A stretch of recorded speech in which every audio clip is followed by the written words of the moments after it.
welcome to our live coverage here on HIMSS TV of HIMSS AsiaPac19. I'm your host, Nicole Couture, and I'm thrilled you could join us. First up, we have our very first guest, Tojio Chayanuwat, who is the Senior Director of HIS and IT Services at TPP Healthcare International. Welcome. Thank you. Good to be here. It's great to have you with us. So I understand you spent about 14 years working in Canadian hospitals, that's my home country, and medical informatics organizations. Can you tell us a little bit about the difference between that in Canada and here in Thailand? Sure. There are actually quite a few similarities between Canadian healthcare system and Thailand healthcare system. For once, we do have a universal healthcare coverage here, and the government took a study from the Canadian model, in fact. We still have a lot to learn from the Canadian system in terms of the 5 healthcare principles. We took maybe 2 principles and applied to the setting here in Thailand. And some other similarities are such as the adoption of technologies. We're very fast and growing quickly here. We've still got lots of catch up to do comparing to the technology adoption and the standardization of policy, regulations, and the information sharing in Canadian context. We can learn a lot, great deal, or not too much far behind. We've got a lot of good technology providers that invest heavily here in Thailand. They are the same people who invest in Canada as well. So I think soon we'll catch up very quickly. Sounds like a good work in progress. Yes, busy. Yes, and when it comes to data privacy and information management, what challenges are you facing locally and on a global scale? This is a big elephant in the room. So with the recent GPDR from the Europe, it put impacts on Thailand because we rely, or I shouldn't use the word rely, but we invest heavily in medical tourism. And of course, tourists from the Europe have a lot of impacts on our revenue creation here. The laws on the GPDR put pressure on our government here in Thailand to catch up as well, like the technology adoption. So with the new privacy laws that have been regulated here, a lot of organizations are catching up into how they can sustain their information management, how they can sustain patient requests for their data, how they can sustain requests from, for example, from the embassies, from foreign countries. We are learning to cope with patient information protection. We're learning to better manage expectations from the patients. We are learning how we can come up to par with some other leading countries to ensure that we are still a destination. Together in the private and public hospital setting in Thailand, we're all trying to make a standardization platform so that we serve the world, not just the local people. No, and it's interesting you mentioned it as the elephant in the room because we've been talking a lot here at HIMSS AsiaPac19 about data. Haven't talked so much about data privacy, so it's good to hear that acknowledged. It's on everyone's top priority here in Thailand. Yeah, for sure.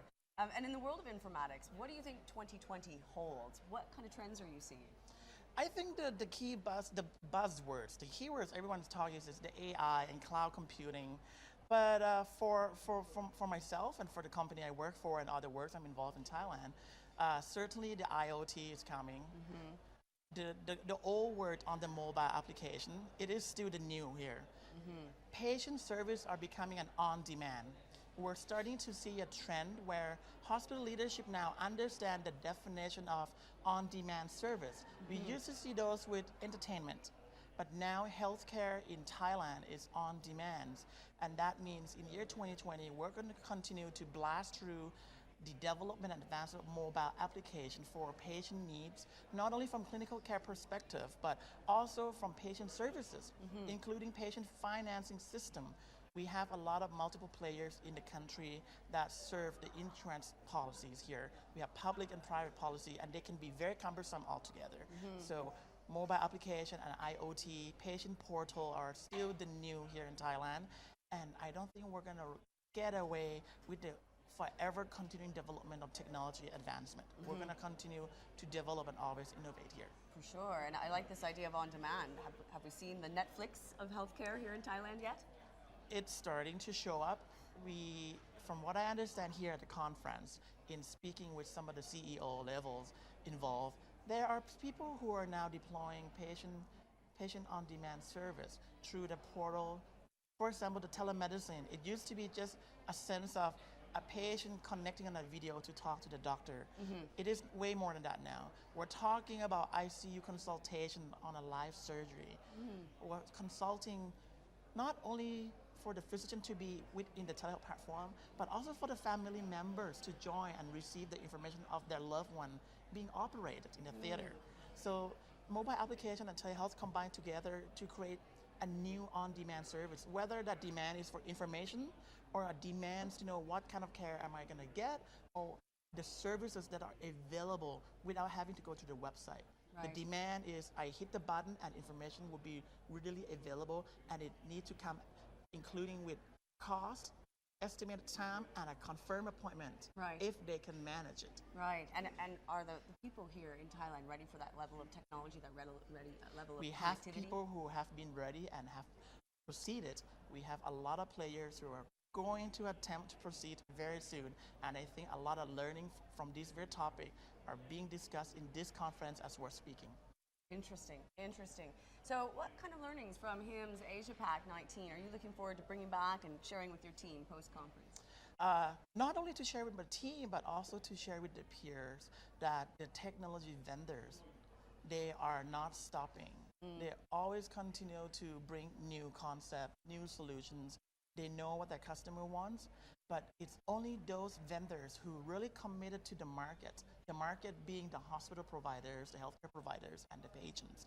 Those vendors who are here at the conference, for example, they are committed to releasing new enhanced features of their existing products. And we're happy to see that kind of commitment.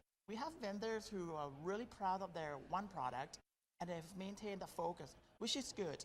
But the world is coming into a small place, the integration needs to take place, and when they develop their current product and enhance it to enable to receive the integration, the connectivity, not only from the software perspective, but from data sharing perspective, from service expectation perspective.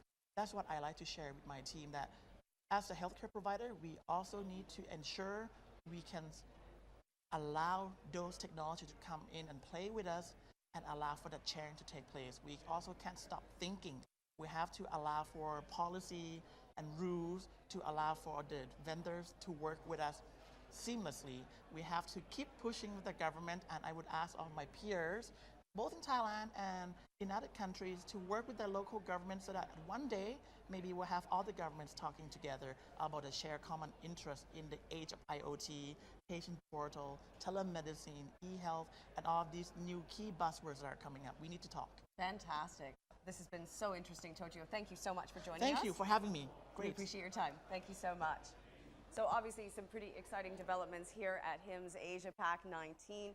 We've heard a lot about healthcare on demand and bringing together a number of different trends, which I think is probably the most exciting part of these few days together. So joining me next is Peter Faulkner, who is the CEO of Bendigo Health. Welcome, Peter. Thank you, Nicole. It's great to be here. Great to have you with Thank you. us. So you have an impressive career, and you started, of all things, as a psychiatric nurse. Yes, indeed. How do you find yourself now where you are today in Bendigo? Well, I've had a really wonderful, pardon me, really wonderful career. I've had all sorts of interesting experiences. I did a number of years as a clinical nurse, moved into managerial roles. I spent then some time working for our state government, the Victorian government, and in their health department. So got a good understanding, I suppose, of the health system from a centralist's perspective. Then I spent 4 or 5 years working for the Minister for Health in Victoria, which gave me another perspective on the business, and then just sort of found myself moving into hospital management type roles, both in Australia and brief time overseas. Amazing. Yeah. So there must have been a lot of change in how hospitals are managed over the last decade or two. Tell us a little bit about that. Yes, look, there's been an enormous amount of change. One of the biggest, one of the biggest changes, I think, is the system adapting to increased demand. The demand that we see in our hospital and across our jurisdiction is quite substantial and almost remarkable. Really related to many of the things we've heard about over the last day and a half around ageing population, the comorbidities that our communities are encountering, the just community morbidity generally. And some changes, I guess, in sort of funding streams and the way services are delivered. So demand is one of the big factors that I think the system is learning to deal with. Of course, there's been enormous change in technology, both in kind of medical technology, but just kind of digitalisation of health generally has been a substantial change. And so I think being able to adapt to those sorts of changes, help our clinicians adapt to those changes is a sort of key challenge to the system generally. Right. And is that different in Australia than what you've seen abroad? I think it's pretty consistent and constant everywhere. I think the levels of investment that various jurisdictions are able to make kind of, I guess, determine the rate of change that's taking place and that we're exposed to. And there are some different demographics, obviously, in different jurisdictions. But from our point of view in Bendigo, we're really fortunate in that we moved into a brand new hospital 2.5 years ago. So we've got a highly digitally enabled environment, and the challenge for us really is to leverage that and to, because there are all sorts of wonderful things we can do, right. But picking the right things to do, the things that are going to add value, things that are going to make change. And I guess one of the other features in the hospital system that's changed dramatically is the consumer expectations and the consumer literacy, the ability for people to access health information on their smartphones and so forth is a key dynamic that's changed the environment dramatically, I think. Right, most people come in with a diagnosis from Dr. Google already. Absolutely, right? Indeed they do. And how does that change how doctors sort of tackle the conversations with Yeah, patients? I think, as I heard yesterday, someone say, the first 15 minutes is spent convincing the patient they don't have that particular diagnosis often, and I think there is some truth in that. By the same token, it also does perhaps enable a different quality of conversation between practitioners and patients than we've seen in the past. Even though their diagnosis, Dr. Google may not have got it right, they're starting to develop some literacy, some of the language, and a little more insight and understanding. And I think facilitating more engagement in managing their own health. And I think that's a really positive change in society as a consequence of consumer technology. Yeah, this concept of owning your own health data is something that's really quite recent and sort of facilitated by Google, but I have to think that's a good thing for hospitals. I happen to think so as well, yeah. So, one of the challenges for us, of course, is trying to make good quality health information available to our community and to our patients. We service, as a regional health service, we have a catchment of, a primary catchment population of about 120,000. We provide secondary tertiary services to a population of about 300,000, but it represents 25% of our state's geography. Wow. So very large landmass, very low population in essence. So networking across, and we have 17 hospitals in that area. So networking those across is one of the changes in the system which is really important, and we've got a really sophisticated and well-developed ICT infrastructure across the region. So we've got the opportunity to do things at an area and population level that not every standalone hospital has. So that's exciting for us. For sure. Yeah. And so what have you seen at HIMSS AsiaPac here in 19 that you're looking forward to bringing back to your team in Australia? I think there are a couple of things that really jumped out at me. One was the presentation yesterday on supply chain innovation. I think that's really important. We've got a digital environment, lots of data, and I don't think we use it as we should. So I think there's some opportunity for us to learn from those experiences. I think also the advent of some of the AI and machine learning tools that are emergent are really of interest to us, and tying it with what we heard this morning from health catalyst around using machine learning to stratify patient risk. And I think from our point of view, we've got an emergency department burgeoning with demand. So to be able to use some of those tools to manage demand in a way that we don't currently is something that I'll take back. That's really interesting. Peter, thank you so much for joining us. Absolute pleasure, Nicole. Really appreciate having you. Thank you very so much. Okay. Enjoy the rest of the show. Thank you. Bye-bye. So I think one of the most interesting things for me this week has been kind of going beyond those buzzwords of AI and machine learning and really hearing from some of the practitioners here at HIMSS AsiaPac19 about how they're going to use these techniques within their businesses. So joining me next is Dr. Datuk Hiljak Singh, Medical Director for Prince Court Medical Center. Welcome. Hello, hi. It's great to have you with us. So you were on a panel, and during that panel you discussed price control with healthcare thought leaders from Thailand and India. Does Malaysia share some of those same challenges? Tell us a little bit about that panel. Thank you. I'm also the president of the Association of Private Hospitals Malaysia. There is a new initiative by the Malaysian government to control drug prices. It has not been implemented. There has been talk. But it's a deep concern in Malaysia as far as private healthcare is concerned, because private healthcare in Malaysia is not subsidized without any support from any stakeholder.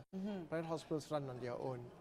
But I must admit that in Malaysia we have a very robust public healthcare system where the people of Malaysia have got an option to go to the public healthcare, which can deliver equal level of healthcare with good outcomes. And the only reason patients go to private healthcare is because of the comfort, choice of the doctor they could see, and of course they have got other perks which may not be significant when you compare what you can actually get in the public healthcare.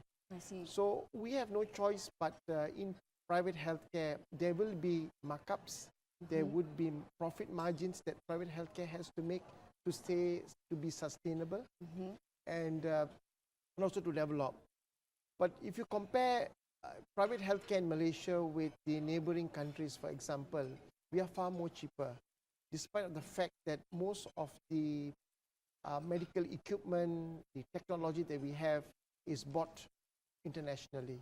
Nothing is from Malaysia. Right. So with our current exchange that we have right now, definitely we buy at a higher cost, but charge our patients at a lower cost comparatively speaking with the region.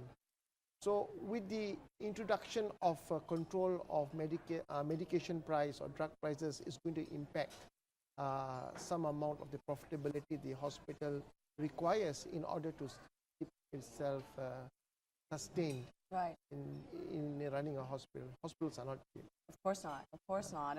And that balance between public and private is a very delicate one.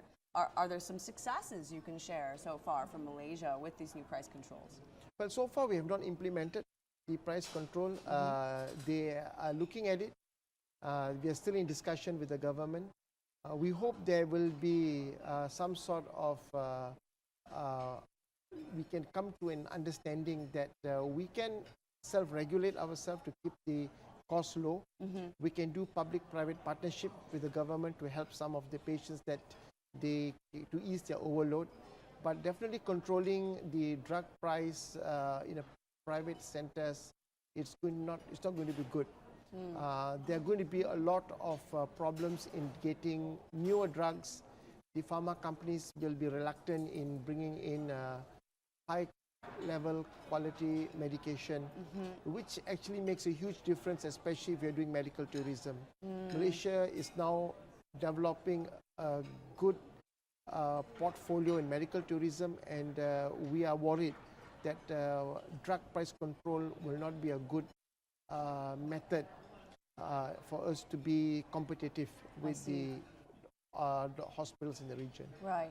And is there the case that these kinds of price controls improve healthcare when it comes to innovation or quality of patient care? And what's that discussion with the government kind of sound like? Now, we have mentioned to them that these kind of controls are going to impair our progression because we need to be few steps ahead of time.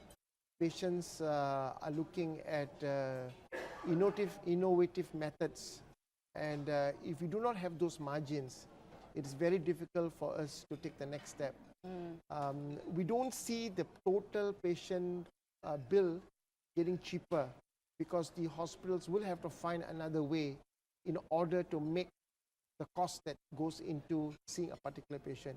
It's the same in public sector, because public sector also there is a cost, but in Malaysia it's fully paid by the government. I won't even not say it's subsidized, it's actually almost fully paid by the government, and there is a cost, and they know it. They know it is expensive. So to progress is going to be difficult if this goes on. Right. And what are some of the, I mean, that's obviously a serious implication, but what are some of the other implications of price and balancing that quality of care between public and private hospitals? Well, the quality of care both in public and private is almost equal.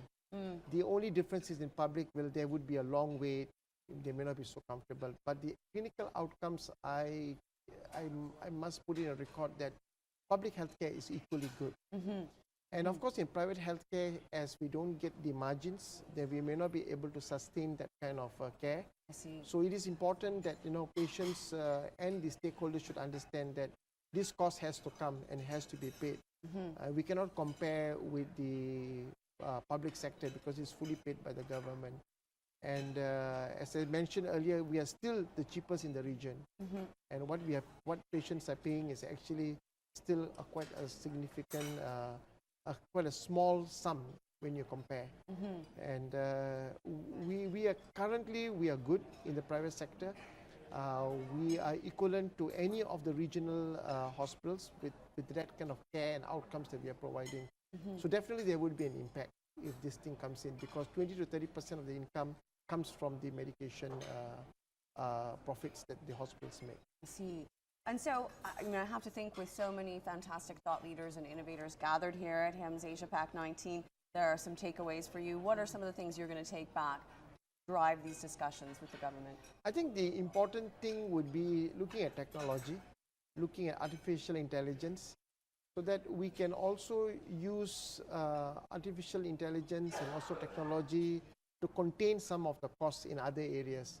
Not in the medication price, but in other areas where there could be a potential wastage. So technology actually helps. We sometimes do not realize that there's a lot of wastage in any hospital, both private and public. And I think when you have technology, and there's a lot of technology here that we can adapt, for example, using electronic medical record. Electronic medical record system is not fully utilized in Malaysia, but if every hospital in Malaysia uses electronic medical records, you'll be able to see more patients efficiently, effectively, and that can actually reduce the cost. And hospitals can actually see that the profitability get better when you're using technology. But it's just the change of mind setting, because when you adopt a technology, there is a cost again. But we should always look at the long term. In the long term, there will always be some amount of a benefit that sometimes stakeholders don't see it immediately. Right. So we should adopt technology. And in my hospital, in Prince Court Medical Center, we have been using EMR for the last 13 years. And I can say that it actually helps in running a hospital in a very effective way. So we are fully electronic, using electronic medical records, and we have never had issues, and there's no turning back. Right. Well, you can't go back. Doctor, thank you so much for joining us. We really appreciate having you with us. Thank you. Thank you. So obviously a lot to consider with the balance between public and private, and the level of subsidization and price controls have a serious implication for that, particularly for countries like Malaysia that are considering getting into more of medical tourism, which we've also heard a lot about here at HIMSS Asia 19. So joining me next is Nilesh Jain, who is the co-founder and managing director of ClinAdvantage. Welcome. Good morning. It's How are you? Great to have you with us. Pleasure. So we're going to talk a little bit about the showcase you're taking part in here at HIMSS AsiaPac19, the Chronic Disease Management Showcase. As part of that, what kind of trends did you see, or are you seeing as part of the showcase? Actually, there's a huge trend in terms of chronic care management. What we're seeing is the consumer behavior is changing. When you look at across all the other industries, other than healthcare, we're seeing a drastic change in terms of how the new generation is consuming services. We believe healthcare is going to be the same. It's going to go through the same transition, which means do we have the right technology, do we have the right solutions to actually meet the consumer requirements for the next 5, 10, 15 years? And how are the providers actually enabling that today? Hospitals and doctors need to decide whether they're going to be an IT company or be a healthcare company, right? And this is where we come in as a part of solutions in the startup ecosystem and new ideas and new concepts, right? And we see a huge transition happening in terms of mobility coming in, consumer services, the younger generation, especially the Generation Z and the millennial generation, consuming healthcare services. Apart from that, when you look at the geriatric population, again, the huge rise in terms of number of people and just be able to take care is going to add a lot of burden on the existing provider network. So how does technology come in and help actually alleviate this pain? And we see a big shift in terms of how this care can be managed, remote care, home care, and long-term chronic care can be managed using technology. Right, and that technology piece is a balance, especially when we're talking about an aging population, right? Absolutely, it's a huge, huge, huge issue, and there's a massive burden either existing today or coming up in the next 10 years in terms of the provider and their ability to service this particular class of people. Because an app isn't always the answer for that group of people, right? Absolutely, it isn't, and this is where I think we make a big difference, right? When you look at the solutions that are coming out in the market today, we need to have a fundamental difference. And I'll give you a lot of examples in other industries. Look at Workday, what they've done in the healthcare and the HR space. You look at Salesforce, what they've done in the CRM space, right? Yep. They've actually created technology to change behavior. And this is where we come in. At CliniVantage, we've created technology that will help change behavior, both from a provider perspective and from a consumer perspective. I see. So we have a full stack solution that actually helps a provider to really focus away from building their own tech to actually focusing on patient outcomes and looking at long-term care. I see. So you kind of do the technology side and let the providers work on the healthcare side. Is that really how the role that CliniVantage plays in chronic disease management? Yes. So we have created a full stack solution, which is very different from a typical IT solution. They go into a provider and tell them, you don't need to worry about technology. We've created from a consumer app to connected devices to an entire HIS, EMR, PMR, OT, so name it. In terms of technology solution that a small hospital or a single doctor would need to a large hospital as big as 1,000 beds. So we've actually deployed solutions with a single doctor practice to a 500-bed hospital across 6 countries today. So we are not seeing the challenges and the variability that was coming up earlier because of the technology limitations. We're actually seeing a huge adoption in terms of the technology that we built. Fantastic. And now that you're seeing that adoption, what kind of outcomes are you starting to see? Oh, it's fantastic. Yeah. We're actually seeing a transition in terms of behavior, both from the provider, the doctor, and the hospitals, as well as the consumer. One of the big challenges that we saw is how do we actually retain patients or patient engagement and patient outcomes. Long-term chronic care solutions actually help hospitals retain that patient from an episode to a lifetime value. Amazing. Right? Now, it's not just commercial implication, but also patient outcomes and patient satisfaction. And we've seen a huge impact because of technology coming into the space. Everybody is well versed with smartphones. I don't use even today. We have got a single app that actually caters to health requirements. We've got a lot of fitness apps. We've got a lot of other applications, but we don't see a healthcare application. Right. And this is the work that we're doing as transformational piece, both in chronic care and in solutions. So if you look at devices, Apple Watches come out with heart rate and a lot of monitoring. We see a huge shift. And there are 3 primary things that we're seeing. One is value-based care. So if we're looking at solutions, how CliniVantage can bring in value-based care for the provider network.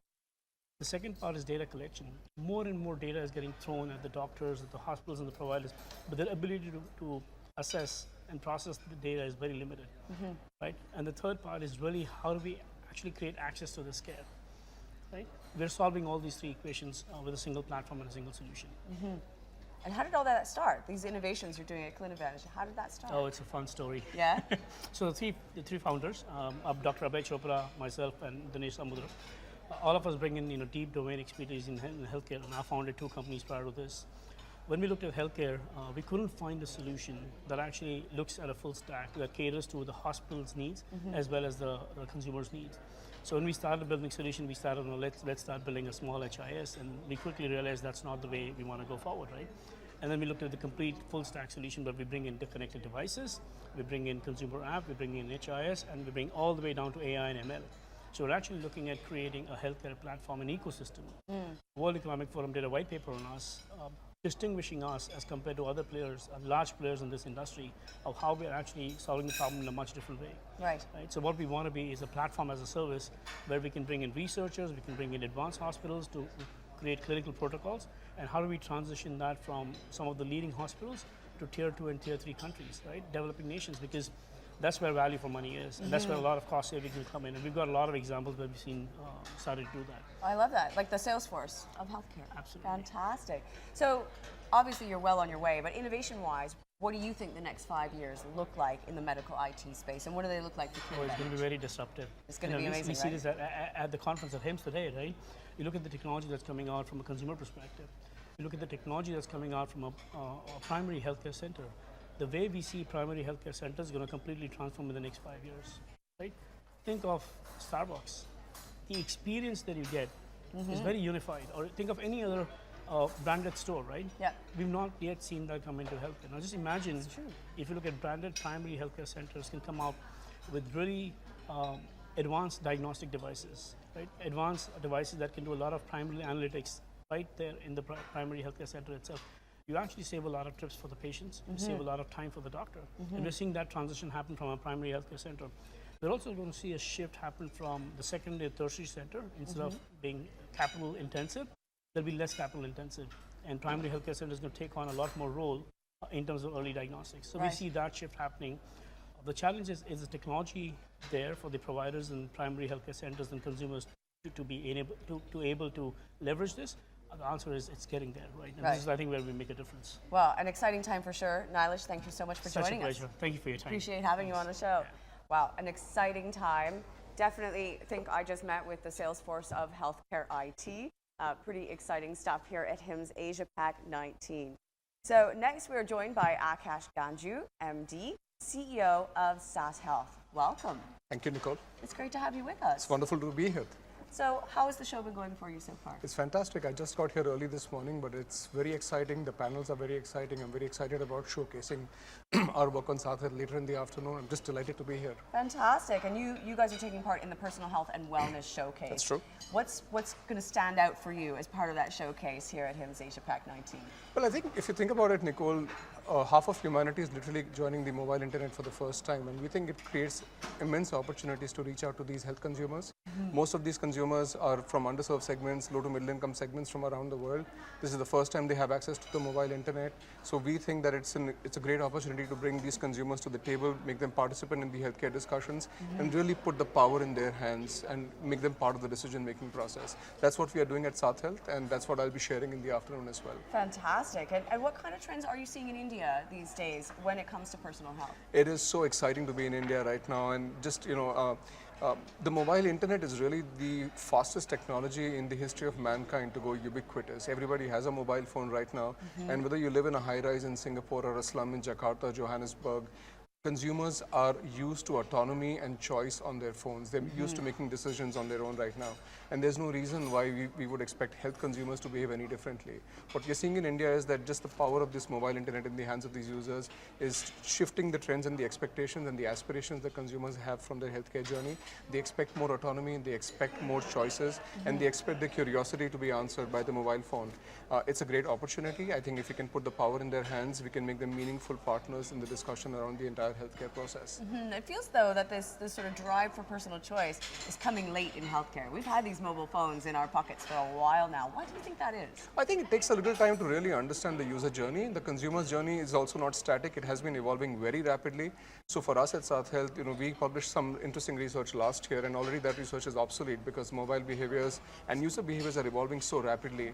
Healthcare doesn't move in those quarterly cycles, but I think if we have to really keep pace with the health consumers, we have to learn to keep pace with the evolving aspirations of health consumers. Right, and is that part of what inspired you to create SAS Health? Tell me a little bit about your company. Sure, I mean, South Health was really inspired by two converging stories. So on the one hand, my wife and I, we're both co-founders. We are also parents to two young boys, and we believe very strongly in investing in early childhood. So we spend a lot of time, energy and resources with our children. Professionally, both of us have worked with mobile behavior change platforms in healthcare over the last 10 years, and we've seen the fascinating evolution of both mobile behaviors and also consumer choices over the last 10 years. And we thought it's a great convergence to bring both of these together, put power in the hands of parents, and give them the knowledge and the resources to really invest in better childhood, for the children. So we are giving the knowledge and the resources to parents in order to build healthier childhoods for their children. Fantastic. And what's some of these big challenges that you're facing when we think about building healthier childhoods? What are some of those challenges? So Nicole, in the next 10 years, 1 billion children will be born around the world. And I think it's time that we step back a little bit and think about what kind of future we want to bequeath to these children of ours. Now, thankfully, the global community is very focused on building healthier childhoods, whether it's the Sustainable Development Goals, the World Health Organization. We recognize the importance of investing in early childhoods, but we are still talking about giving 1 billion children the start to life that they deserve. In many of the communities around the world, we see underwhelming statistics around children's health, nutrition, and just really poor learning indicators when they get to age 6. 85% of the child's neurological development is done in the first 6 years of life. Yeah. So if we have an opportunity here to really invest in these children early on in their lives as a community, and I think the mobile internet offers a fantastic last mile to reach the parents of these children and these communities, so we can build a healthier future for all of our children. Right, and is it a different approach for meeting the needs of those children in underserved populations? Does it make it more challenging? I think so. I mean, parents everywhere, when they have young children, they're going through difficult times in life. Most of the communities that we work in, parents are low income, so they have, they're struggling to meet ends meet. They're paying for everything out of pocket. They're trying to put their careers together. But I think the one thing that really unifies them is when you talk to many of these consumers about their children, their eyes light up, their face breaks into a smile. They live out their aspirations through their children. So I think it is challenging, but it's also a great opportunity because it pegs onto the aspirations of many of these consumers and these parents. And is that where South Health is headed? What's the next 5 years look like for you guys? So we think, at least in India, we have the opportunity to get to 100 million consumers. India will have 250 million children born over the next 10 years. It's a great opportunity for us to invest in childhoods, not just in India, but also across the world. So we are increasingly learning on a mobile platform. We are beginning to use machine learning algorithms. We have over 500,000 sessions on the app from our parents right now. That's given us huge insights and data that allows us to invest in machine learning algorithms to really optimize the journey for our parents. That's where we are going. We want to get to 100 million lives in the next 5 years and really secure the future for our children. Wow, that's a lot of kids. What are some of the things you're hoping to take back to your team in South Health from here at HIMSS AsiaPac19? Well, it's a great opportunity to just come out of the work that we are doing and learn from other organizations around the world and what they are doing. I think one of the things that really impresses us is the use of technology, and what we feel very strongly is that even though we are building a platform for low and middle income users, there is no reason why we shouldn't harness the latest technologies to serve their needs. In fact, if anything, it is more a responsibility that we use the latest technologies to serve many of these low and middle income consumers, allowing them to leapfrog into the future. So I think for me and my team, I think the greatest learnings are understanding what are the latest technologies being used and how can we find a way to harness them and take them back to our consumers back in India. That's really exciting, and a lot of things to do for your couple of days here at HIMSS. And one more thing, what can folks expect from the Wellness Showcase? One takeaway that they can expect from that showcase and your presence here at HIMSS AsiaPac19? Well, I think my co-panelists as well as me, our entire focus is on personal health. So how can we start shifting our mindsets towards doctor-led care to a process where patients and health consumers are really part of the decision-making process? I think that's a significant mindset shift that all of us need to do as an ecosystem, but that's the only way that we can really start addressing the healthcare challenges of the future. It requires us to sit inside the heads of the consumers and understand where they are and what they are thinking. Yeah. But if we can do that, we can find a way to address our challenges in the future. Fantastic. Akash, thank you so much for joining us. Thank you for having me, Nicole. We really appreciate you being on the Thank show. You. So I'm blown away by some of the numbers there and the level of commitment in bringing new technologies and innovations to some of these underserved populations and really addressing sort of the boom in population that's about to come. So joining me next is Amrish Nair. He's the co-founder and CEO of Biorhythm. Welcome. Hi, welcome. Thanks for having me. It's great to have you with us. So maybe you could tell us a little bit about Biorhythm, your company. What do you guys do? Absolutely. And so Biorhythm is fundamentally developing a remote fetal and maternal monitoring system designed for pregnancy care in the 21st century. It's designed around the fact that women work. Women take time, actually, and about optimizing that whole journey and making sure there's a happy, healthy mother and baby at the end of it. So understanding that time is an important aspect in a woman's life, and making sure that everything goes smoothly and making sure the doctor has enough information to be able to make decisions on time. So that's why bringing the care from in hospital to out of hospital empowers the woman and allows doctors to make better decisions. Amazing. And tell us a little bit about what you're going to be demoing at the H 2.0 showcase here at the conference. So what Biorhythm does is we build sensors, mobile applications, clinician front ends, and what we're going to be demonstrating is actually a woman on stage wearing our device, and how easy that is and how safe that is for someone to actually be doing fetal monitoring at home. And I think that's the important concept to bring home. Yeah. It's comfort, and it's remove that perception that monitoring needs to be done in the hospital. Right. And that's what we're going to be demonstrating on stage. Well, that's really exciting. That takes away all of the time off of work that a woman would need. It really puts time back into this very precious 9-month period that she has to go through, right? Absolutely, and it's a commitment for the woman, it's a commitment for the family, Yeah. and it's about how we can deliver as much information safely from the home to the hospital, and how that some of that information can be used to feed back into the woman's life. You know, can we do blood pressure that woman can then adjust her diet, her lifestyle, fetal monitoring where doctors can make decisions. So exactly, it empowers the woman in a pregnancy journey. Yeah, it takes the fear out of, I mean, some people don't really like hospitals, right? And having to go there every other week has got to be a bit of a drag. Absolutely, and in some of these jurisdictions, you know, in some of these geographies, women have to travel. Yeah, It's some countries are smaller than others, but still, it's a time commitment that can be saved. Doctors can go back to doing what they do best, which is taking care of their patients. Absolutely. So Biorhythm started as a spin-off from Nanyang Technological University in Singapore in late 2015. Tell us a little bit more about the origins of the company. So we were working with a big MNC on mobile health monitoring, and we really wanted a use case where good social cause, you know, there's a business unit, a business case to be built out of this.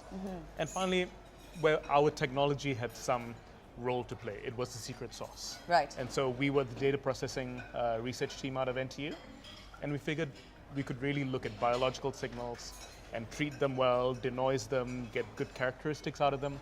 And that's where sort of our niche played into this, where fetal monitoring, where the fetus's heartbeat is a 10th the size of the mother's. And we're able to capture that accurately despite being at home, despite all this environmental noise. And so what started as a very academic project built into something that could make a difference in people's lives. And so that's what really motivates us and gets us out of bed every day. And what were some of the technological challenges you guys had to overcome? I mean, it's got to be challenging, removed from the hospital environment, removed from the ultrasound environment. What were some of those challenges and how did you overcome them? So there were a number of challenges involving breaking perception. I think breaking clinician perception that that's a new way things could be done. Right.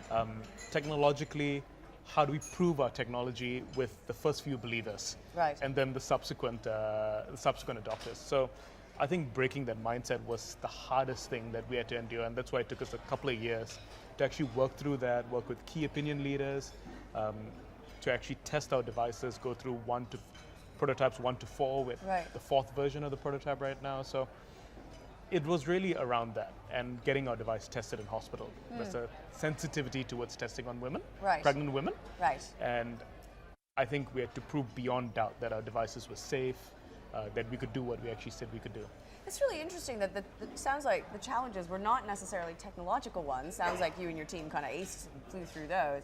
But the technologies were more around people's opinions and really overcoming some of those sentiments. Exactly, and I think especially pregnancy care, people don't like change, the doctors especially, and you know, women expect things to be done a certain way, but when you show them things could be different, that's when you see minds start to change. That's when you see, hey, wait a minute, why haven't we done this way? Right. So yes, it was around perceptions and how do we change those. That's really interesting. So what are some of the innovations and learnings from HIMSS AsiaPac19 that have impressed you so far and that you're going to bring back to your team?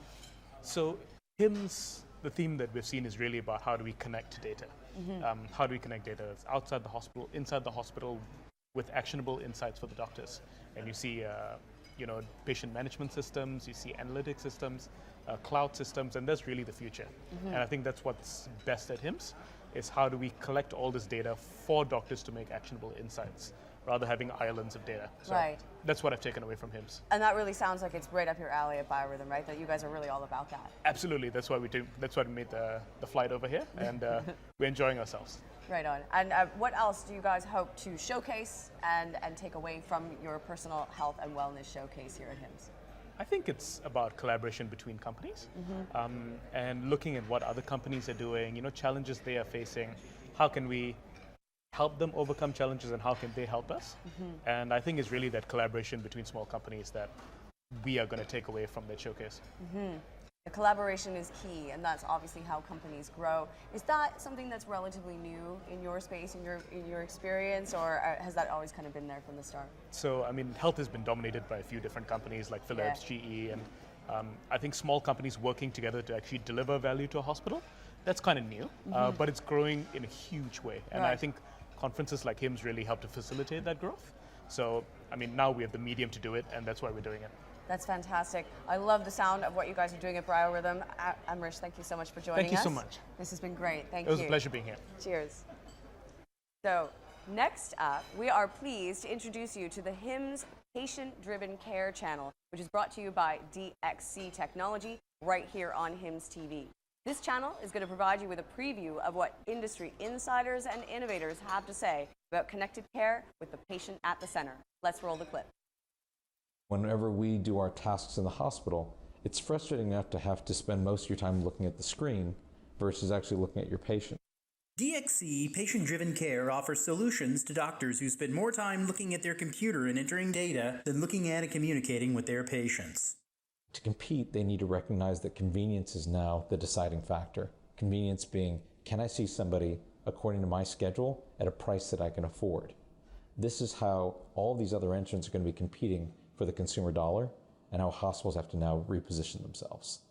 Dr. Matthew also discusses other top challenges healthcare organizations face today and why data is the key to success. I guess the real question ends up being, how do you get that data, and how do you create that relationship with the patient? The first step is streamlining the provider experience, because as you know, your providers are your front line. They need to be happy in doing their job, because otherwise that's the first face that most patients see. And that's why we believe that streamlining their workflow, whether it's removing waste or creating a system that makes it so it's easier to interact for them, so they can interact with the patient better, these are the type of things that we would focus on in the first step, because a satisfied provider leads to a satisfied patient. Creating that better, more convenient patient experience, where convenience meaning that it's something that I can use at my schedule, at a price point I can afford, is really important in the second step. Joining me next is Shinji Yamamoto, who's the director at St. Mariana University School of Medicine. Welcome, Shinji. Hi. It's nice great to to have you with us. Nice to meet you. So, could you tell us a little bit more about your role at St. Mariana University School of Medicine in Japan? Yes, first of all, I'd like to explain about St. Mariana University. Sure. Because last 2 days I have been asked some questions about the name of the school. Yeah. Because we are Japanese university, but we have the name of St. Mariana. So people ask me, why is it St. Mariana, the English name? Because we are the only Catholic-based medical university in Japan. Okay. And we have about 120 students, one grade. And my role in my university is I'm a director, so I'm managing all these business issues and IT issues and stuff like that. And we have 4 hospitals and 1 clinic. And the university hospital is the main hospital, which has 1,200 beds. And the other hospitals are 600, 400, 150 beds, and so on. And the clinic is especially for women, for breast cancer. Okay. So we have totally about 2,000 beds operating in our university. Yes.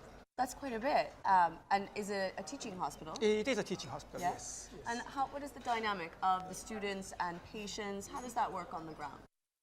Well, because it is a medical teaching hospital, the school is just beside the hospital. So always patients, students, professors, doctors work together. On daily basis, on the night shift and stuff like that. So I think we've been working very closely hospitals and universities. And do you think that university dynamic helps move things forward because there is this element of learning and constant improvement? Definitely, yes, definitely, yes. And can you share with us some of the projects that you're currently working on at the hospital? Yes, well, in 3 years, we are celebrating our 50th anniversary. So now we've been trying very hard for Many things actually. We have a lot of projects going, and one of the largest projects is we are rebuilding our inpatient hospital, which is a quite large one, and also we've been trying to implement new EMR system in a couple of years. And I have been talking with Bundang Hospital in Korea, which has been 2 times winner of HIMSS level 7, which is very good. Yes. So we haven't decided we will implement that system yet, but we've been closely working with Bundang hospitals. And I've been talking with Dr. Huang, who had received 2 awards last night, and it's been going very well, yes. And how big is that challenge of moving to electronic medical records? Oh, actually, we do have EMR already. It's been there for almost 20 years. So we are very accustomed to EMR, but our EMR system is very Japanese style one. And EMR system in Bundang Hospital is much more advanced. I see. Very advanced. I see. And we'd love to take that concept and the operation system into our university, into our hospital. That's our purpose. I see. And what are some of the other projects that you're working on at the university these days? Good question. Well, it's been 3 years since I came to this university. I've been working for a consulting firm, accounting firm, and IT company and stuff like that. So I'm rather new to this university and healthcare environment. And when I came to this university, I was kind of shocked because everything was paper, Very shocking. very manual, right? Yes. So for the last couple of years, I've been trying to reduce all these papers and paperworks and implement all the very systematic way of operation stuff. It's very challenging because people do not like to change the way they are, right? Well, often we see that there's this sort of challenge when you're trying to change, but the initial process to change, to go from paper to digital, takes time. It takes work. Yeah. Is that where the resistance is coming, and how do you overcome that? Good question. Well, resistance is very, very tough. They're still there.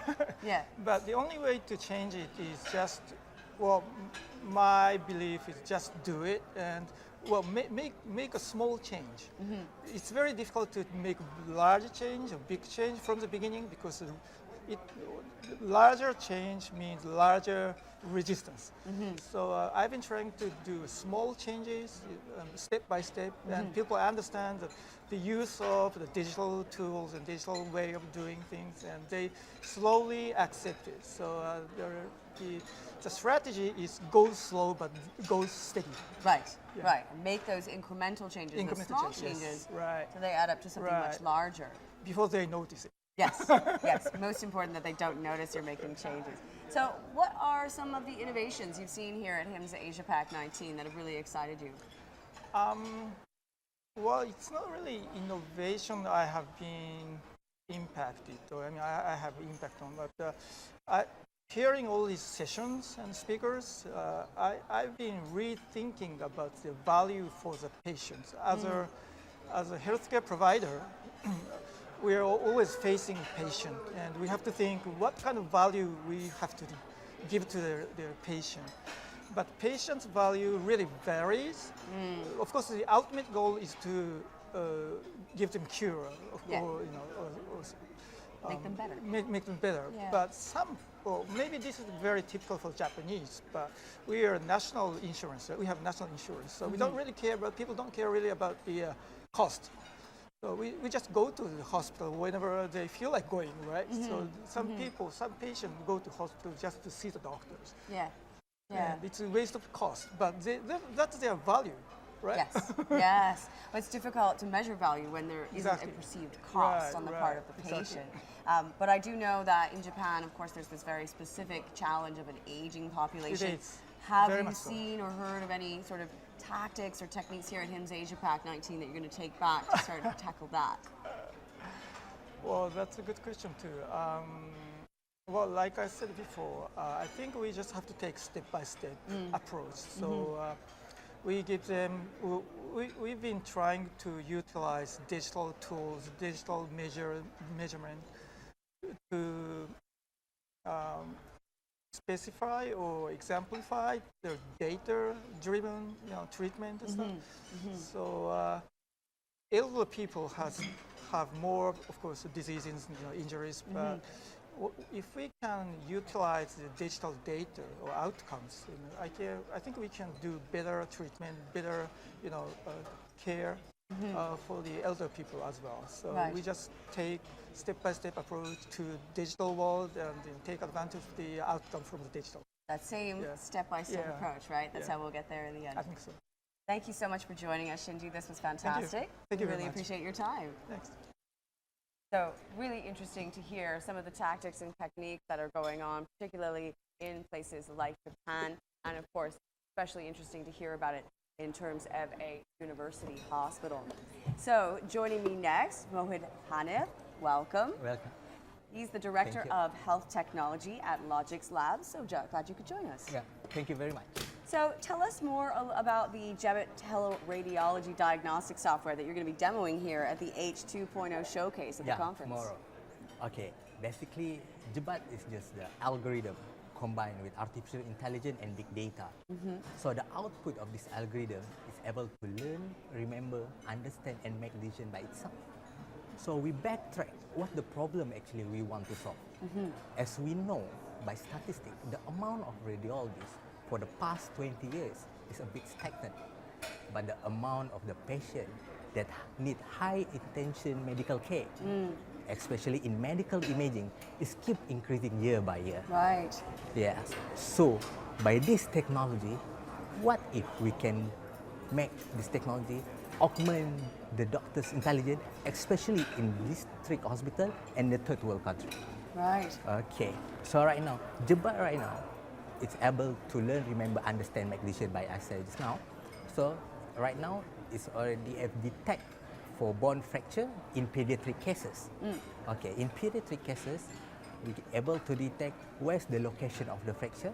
We augment the intelligence of the doctors, where is how to give the treatment for the patient, and by that, we'll augment the doctor's intelligence also by putting some input of the latest medical journal for the support for the treatment of the diagnosis. Interesting. Yeah. Interesting. So you're not replacing the doctors or the no. lab techs, No. right? What you're doing is augmenting what they have at their disposal. Exactly. Does it allow them to work faster and more accurately? Exactly, yes. Because our aim is we not want to replace the doctors, but we want to augment the doctors in the district hospital. That's our aim. All right. Right. It's a better solution than going out to find more lab techs or more doctors, right? Exactly. Yeah. Yeah. And what are some of the current projects that you have in development at Logix Lab? Okay. In Logix Lab, we have developing two current products. The first product, we call it Aisha, Artificial Intelligence Syringe Assistant. This artificial syringe assistant will help the physician to do blood taking, especially in obese patient, pediatric patient, cancer patient, and ESRF.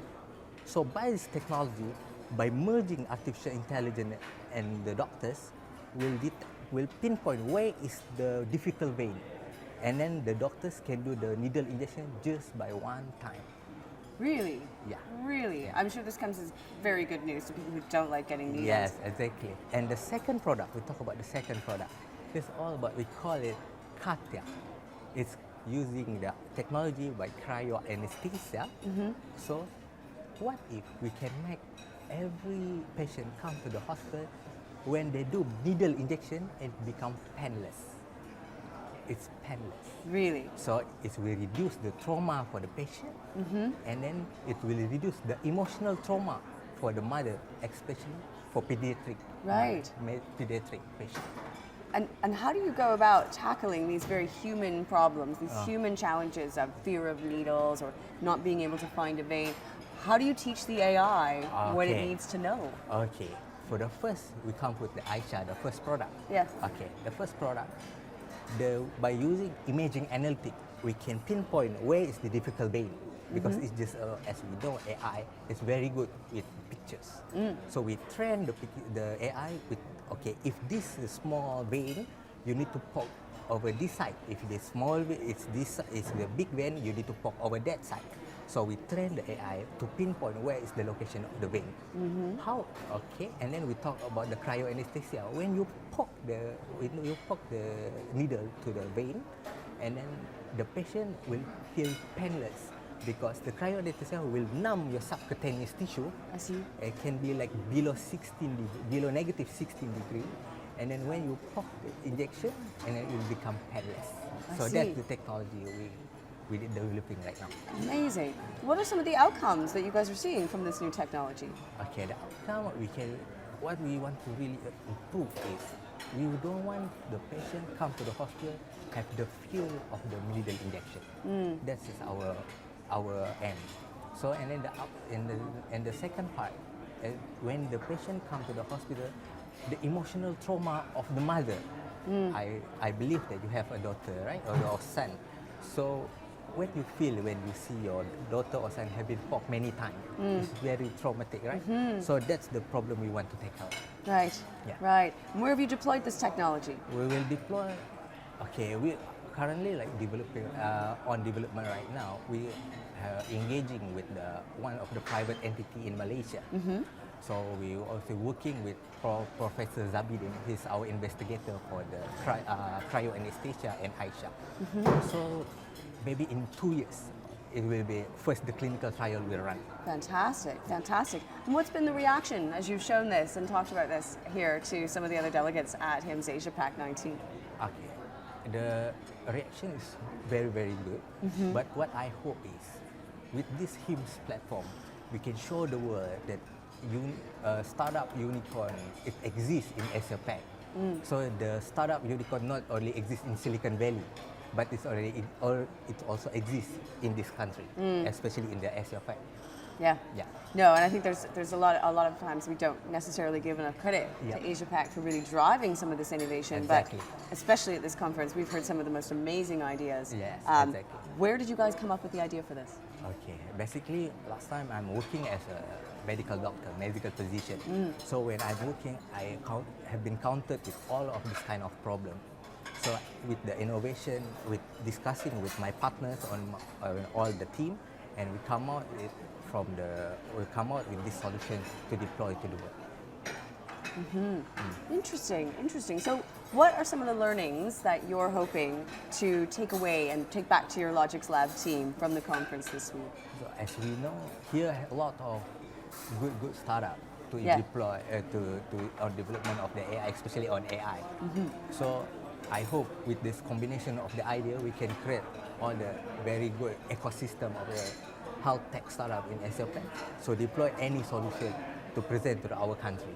And have you seen that so far? Yeah. Any big takeaways? Any favorites so far?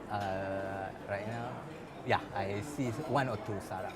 Tell us which ones have been your favorites so far? Or maybe we have an NDA, so we. I see. Okay. All right. Okay.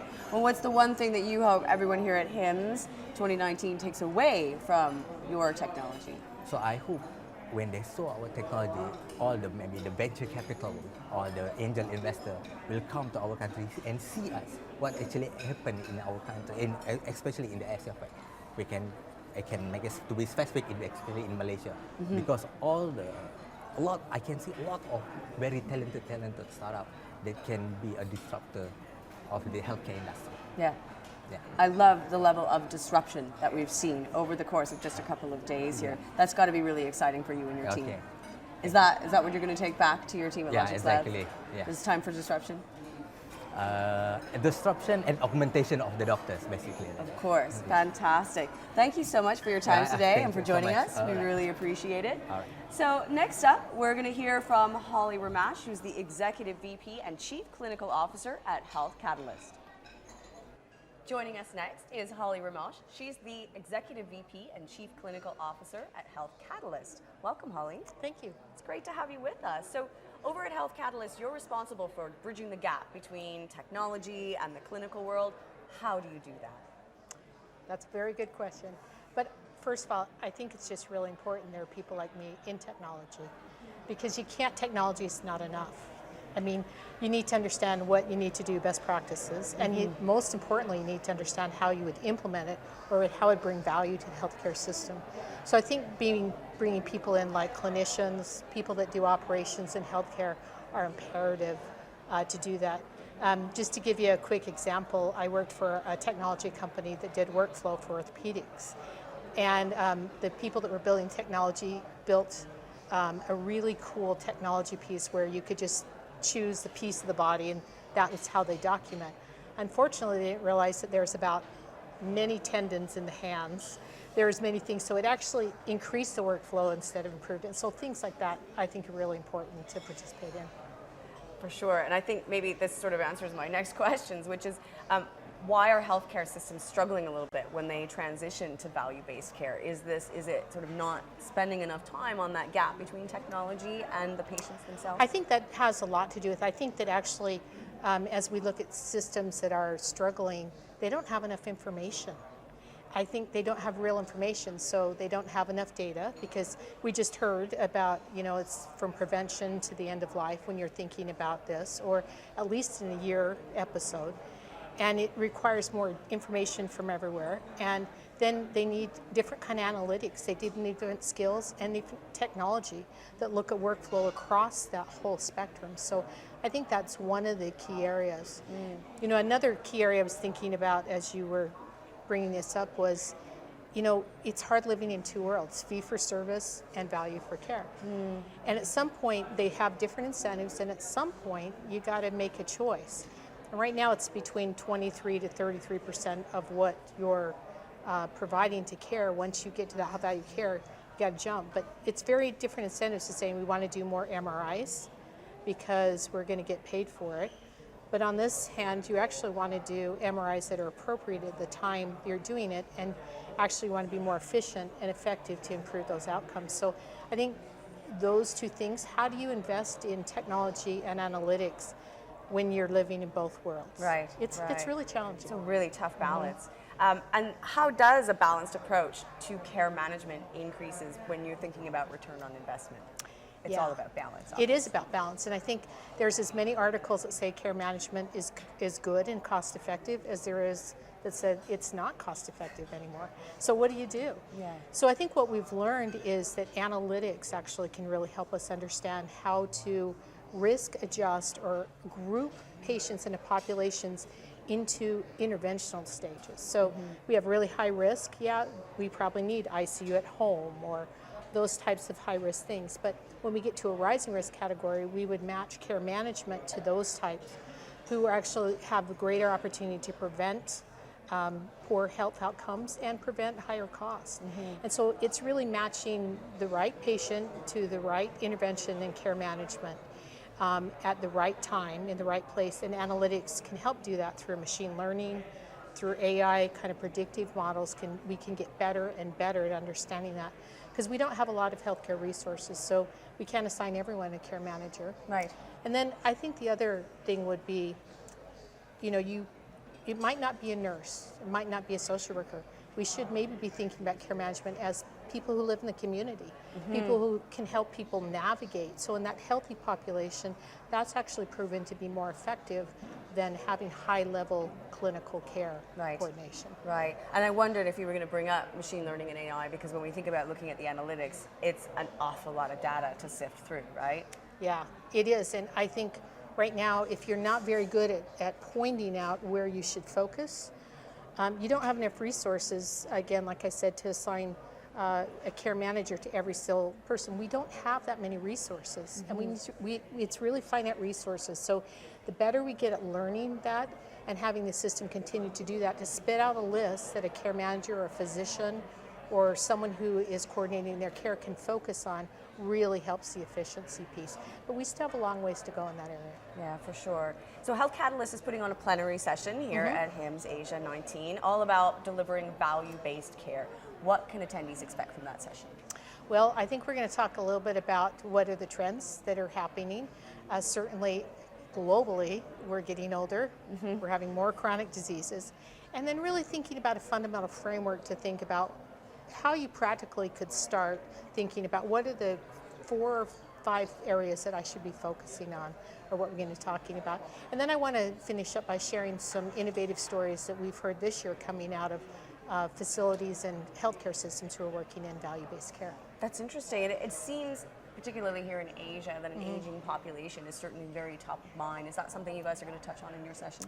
Yeah, it is. In fact, some of the data that I had pulled up actually worldwide in Asia has the same trends. In fact, Japan, South Korea, very high rates actually of people over 60, but the curve to growth for people growing older in Asia is looking very similar to the rest of the world. So I think it's a global issue. It's not, and the number of chronic diseases are also increasing. A bit of a perfect storm. And what learnings are you hoping to take back to your team from here at HIMSS Asia? Well, I'm actually learning, I think a lot of exciting things are happening in Asia. I think they are actually jumping over some of the things that happened in other countries that I've seen because they've learned. So I think we're looking at innovative ways to think about things differently. And I think one of the things is there's so many people in Asia that they have such an incredible place to test and watch what we're learning. So I'm excited to see how they're using AI and machine learning and technology to help target. The ultimate test market. Yes. Yeah, that's great. Thank you so much for joining us, Holly. We appreciate it. Appreciate it. Thank you. Next up, something really special for you. We have a sneak peek of an episode of Deep Dive, a new original series right here on HIMSS TV. Our latest is a 4-part series that takes a look at cybersecurity in healthcare. Let's have a look. The healthcare industry's increasing reliance on new technologies may be driving better patient outcomes and more efficient operations, but it also carries a major risk. The traditional model of doing security is not really efficient anymore. The high profile of ransomware breaches like WannaCry have painted cybersecurity attackers as opportunists looking to make a quick fortune. However, the biggest threats to healthcare organizations actually come from those with the resources and support to coordinate a devastating, sustained attack. Whether it's the nation state, the criminal enterprise, or the hacktivists, they're very sophisticated. Every electronic platform, the fraud detection, things like that are something we'll have to deal with. 1 in 4 IT decision makers still feel that their organization's security spending is too low. Less than 20% of hospitals in the United States even have a single security person. It's insane to imagine that you can secure a network with all of your talent, but completely ignore the medical devices. Next up, something really special. We caught up with some of the HIMSS Future 50 award winners last night, right here at HIMSS AsiaPac19. Some pretty fantastic folks in this bunch. Let's roll the tape.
What solution made tonight's win possible?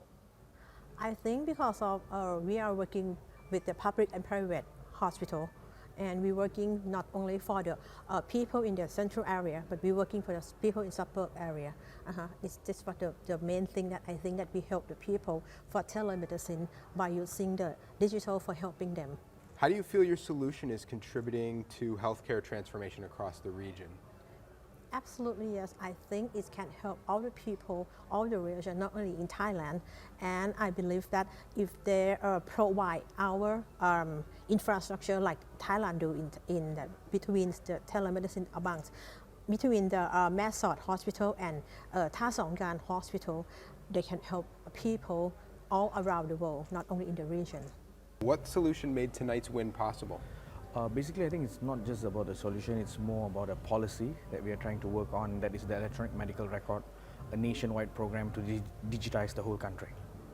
How do you feel specifically your solution has contributed to the healthcare transformation across this region? So basically, I think how electronic medical record will actually solve this problem is mainly, number one is the continuum of care, number two is patient safety, number three is transparency and confidentiality. I think that will contribute to three different sectors, impact in three different sectors, that is the patient, the providers and the government.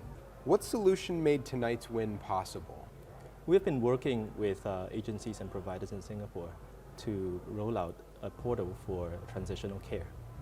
How do you feel your solution is contributing to healthcare transformation across this region? The solution allows for providers to describe and to update one life shared care plan for each patient. This allows for information sharing and care continuity. Hello, this is Stephen Wellen with HIMSS TV. We're here at the HIMSS AsiaPac19 conference. You've just gotten off the stage winning an award. Could you tell our viewers a little bit about the award you just won? Oh, actually, I have to see this one. You know, it is my privilege and it is really honor to me. Actually, I was selected as a HIMSS Future 50 in the Innovation Leader Group. So I didn't expect all of this one. In this tonight, actually, I participate as one of council member. Okay. I do not expect this kind of recognition. So really appreciate this recognition from HIMSS. And it is a kind of, I think it's not the personal recognition, it's a recognition for our institution as the first stage 7 recipient hospital since 2010 for the first time outside United States. And so it's a kind of some meaning to helping the hospitals as some contributors to the HIMSS, the missions and visions in the Asia Pacific area. So anyways, really honor and a privilege to me. Great, great. And how hard was it getting to stage 7? Tell us a little bit about the steps you had to take. Actually, in 2010, there is a few hospitals to know about the HIMSS analytics in Asia Pacific area. So we directly submitted evaluation to the HIMSS United States Analytics.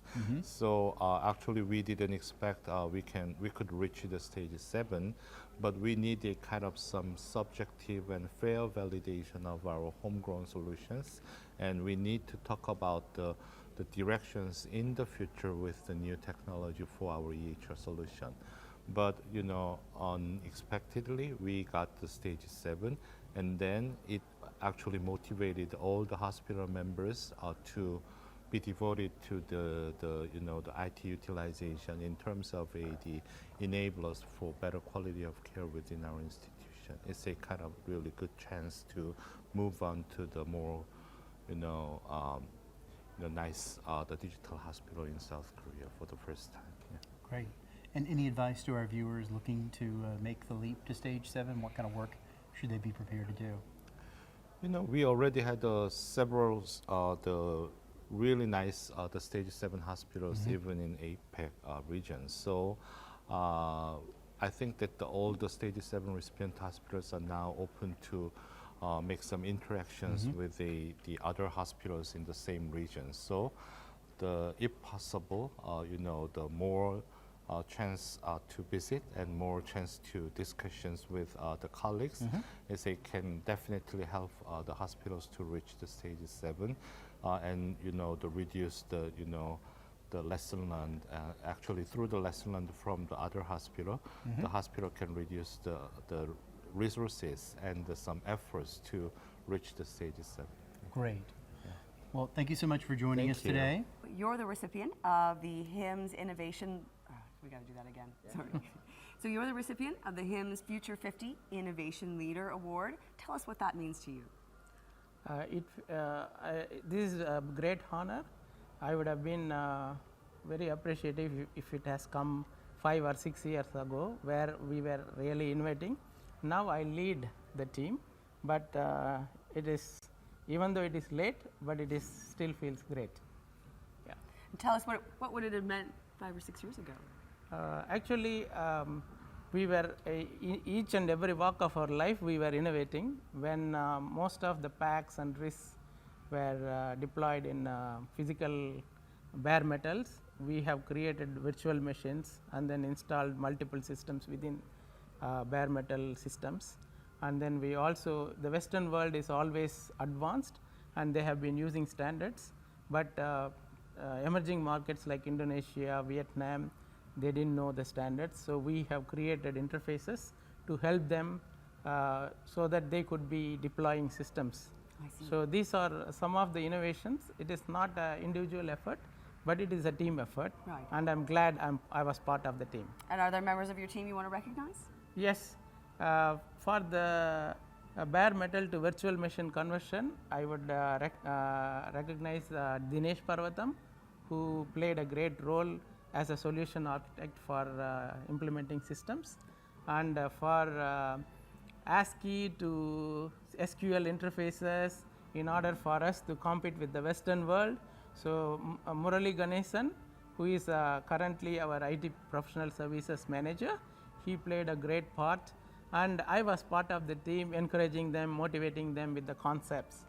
So yeah, it is a great honor to have this award, though it comes late, but we are still happy about that. Better late than never. It sounds really well deserved. Congratulations to you and your team. Thank you very much. Cheers. Thank you. We're here with HIMSS 50 clinical leader. Welcome. Congratulations. Thank you so much. Tell us a little bit about this award. It was a bit of a shock to me, actually. I work in an organisation. We are a small organisation. We have about 30 healthcare practitioners, allied health, chiro, physio and osteopaths. And so I think we're pretty lucky in the structure and the innovation that we've had available to us since the company's operation about 2002. We've invested very heavily in clinical leadership, quality and excellent outcomes for our patients. So as the business started to scale, we've invested heavily in digital strategies to allow us to scale rapidly. And it's led to some quite cool stuff that we've done, really. And what's this award going to mean for you and your group going forward? It's fantastic. I think it gives us an amazing platform to leverage some of the tools and be able to maybe look for grants and funding to create even more tools to help our patients. Fantastic. Well, congratulations to you and your team, and thank you for joining us. Thank you very much. Cheers. Thank you. So we're here next with one of HIMSS Future 50 healthcare IT leaders. Congratulations. Thank you. What is this award going to mean for your hospital? Oh, this award can guarantee for our organizations and our goals. We focus on clinical excellence, operational excellence, and of course, service excellence. So our excellence, we always need the digital transformation. And right now, our healthcare industry, even the hospital, we focusing on the big data, artificial intelligence, and because of Bumrungrad always focus in this kind of innovation. We have the robotic surgeries, we have the all about operational excellence under the digital transformation, such as remote interpreters, and we also implement the fully CPOE in our hospital, and we focus on patient safety and quality. We're here with one of HIMSS Future 50 clinical leaders. Tell us a little bit about the award and what it means for your organization.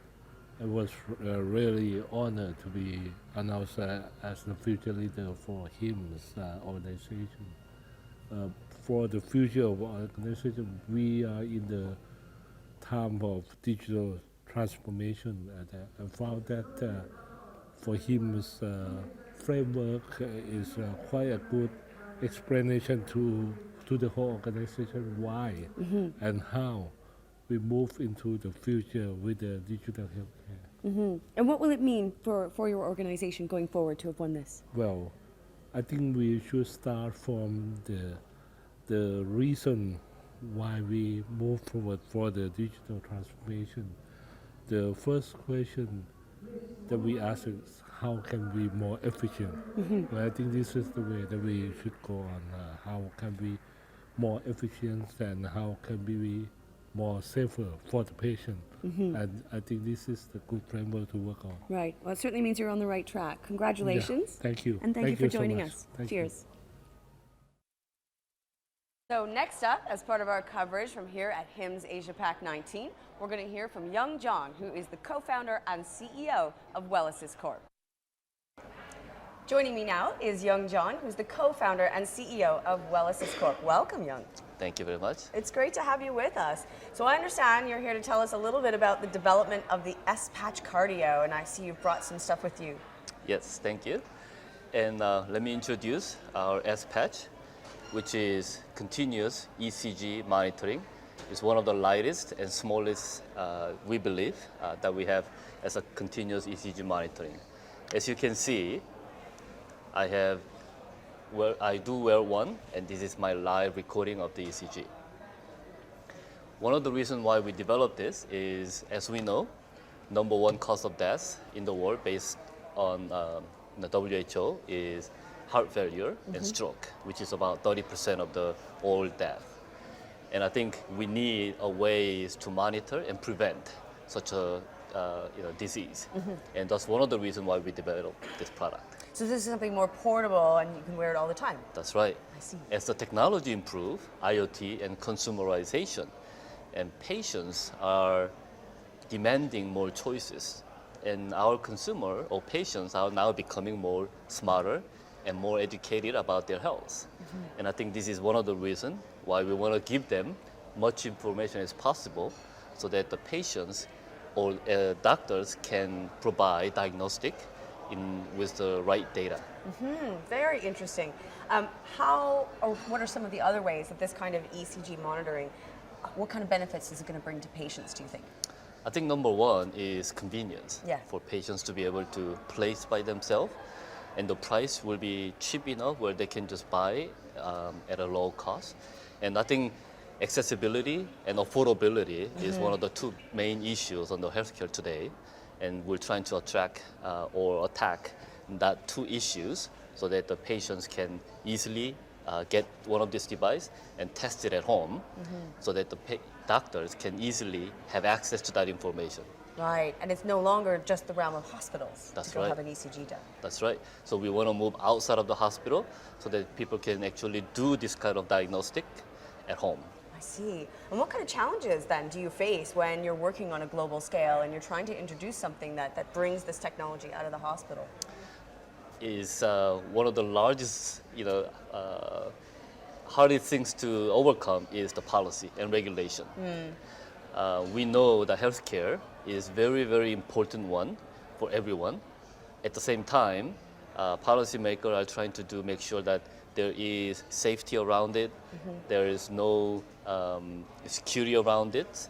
So that's one of the hardest things for us to tackle, but at the same time, we believe this is not about how we're going to treat the disease. It's about knowing more about your health so that the doctor can make better decisions. And so we believe this is one of the first steps to get into more telemedicine. I see. And so with that in mind, what does 2020 hold for WellAssist? I think 2020 will be a very exciting year for us because we'll be commercializing this in 2020. And we're also going to try to use this in the beginning inside the hospital, so we still get doctors to make sure that they're comfortable and they actually bless this technology, but really to move outside of the hospital. So at home, at nursing care, at even a fitness center, they can actually use this to screen and to understand more about their most important part of your body, which is your heart. Right, but start sort of in these kinds of facilities, in hospitals, then you can kind of transition it outside of them, right? That's true, and that's what we're aiming for 2020. I see, interesting. And what kind of learnings are you hoping to take back to your team from HIMSS AsiaPac19? I think HIMSS, I've been coming to HIMSS last 10 years, and HIMSS has provided, it's also changing, I believe. In the beginning was very much about hospital systems. Now it's changing a little bit to other technology that's enabling hospitals to expand outside of their four walls. And I believe, coming to here, listening to more new technology, new companies who coming to here to really think about how do we do this from a healthcare provider point of view, from the patient point of view, from policy makers point of view, and from the government point of view. And so that's where I'm here to learn and take back to my team. Fantastic. Young, thank you so much for joining us. Thank you. Thank you for your time. Thank you so much. Thank you. Wow, what an exciting morning of insights, innovation, and some of the most incredible thought leaders in healthcare today, right here at HIMSS AsiaPac19. We're really looking forward to what the rest of this show has in store for us. My name is Nicole Couture, and it's been my pleasure to be your host here on HIMSS TV today. There's plenty more to come, so please stay tuned, and thank you for watching.